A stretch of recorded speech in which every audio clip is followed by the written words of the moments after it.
So I don't know about everybody else, but being Korean American has been working out pretty nice the past few years.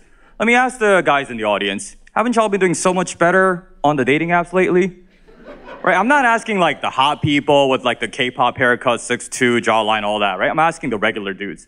Like, you do get posted to your girlfriend's story, but not the group chat. Like, oh, he's cute, but not like, girl, he is cute. So I think I'm cute with like a lowercase c and like one U.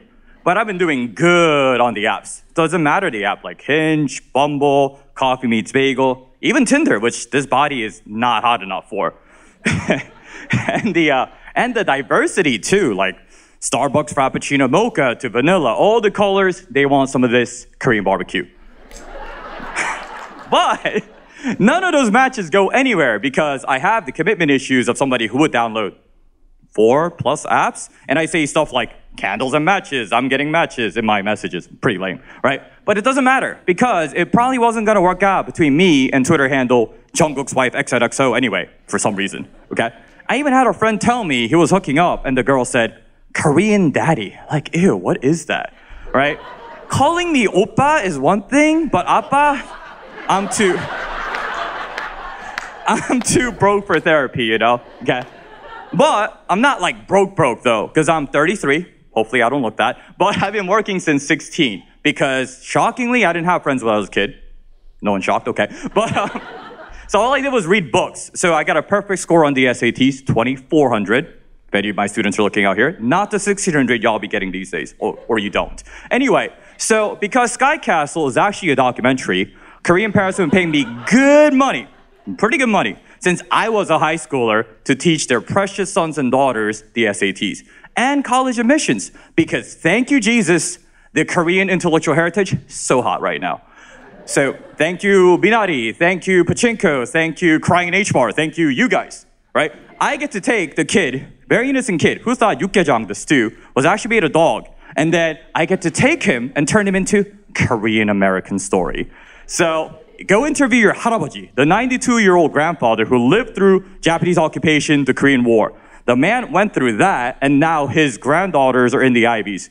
Wharton, to be specific. That's a legacy, that's a story, right? So I coach him on all of that. I teach him about Han, right? The ineffable intergenerational trauma of the Korean Peninsula. And the colleges love it, right? Because like, how can you get more personal than that, right? So you take these kids who are crossing an ocean, crossing a century of history to connect to their forefathers and carrying on their legacy. Why would you reject that kid? So a lot of them do get into the Ivies, and thanks to me, right? So I sent myself back to college as well at age 30 to Columbia by writing my ass off about my Korean struggle. And so I go like this. My father's name is Kwon, which means authority. My mother's name is Kim, which means money. Yet I grew up broke as an illegal alien, so I lost both my father's name and my mother's name in this country. Professor says A+. With admiration, she concludes, I am Korean excellence. So when the crazy guy in the subway yells at me, motherfucking Japanese, I'm gonna kill you, I'm just like, well, he didn't say fuck Korea, right? We're good. And then I realized I could use this to get an extension on my essay, and I'm also super late. So I tell my professor, Professor, could I talk to you in private? I was just racially profiled, and since I'm writing about ratiolinguistics, it's a little too close to home. Could I postpone our conference? I'm literally tearing up, and I tell myself, wow, I'm a good actor too.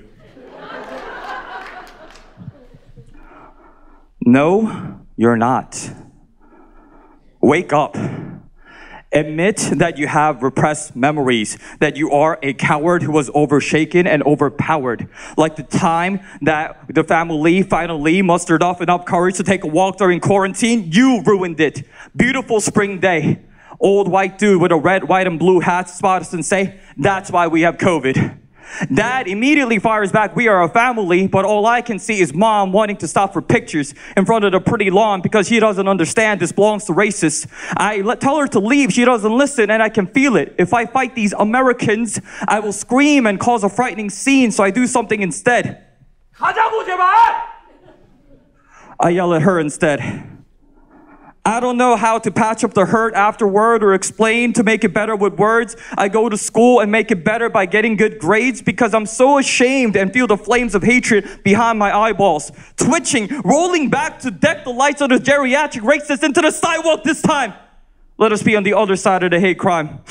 You see, I thought I was too confident to watch the past year's winners, too competent to experience to hear the stories delivered by others. No, I was just too scared because I'm built different indeed, built too weakly. Deeply wishing I could just lead a material existence caring about Rolex watches like the matching ones I got for mom and dad's 60th. Privileged bitch, what is your issue? What did you even suffer? I'm sorry for being so soft. Try to have some perspective, but I don't want to do this anymore. I'm tired of power dynamics and oppression theory crowding my brain as I go to university named after Christopher colonizer Columbus. They said I can't even speak Korean here. 됐어. 싫어. 안 한다고. Translation, I'm done. Not asking for forgiveness.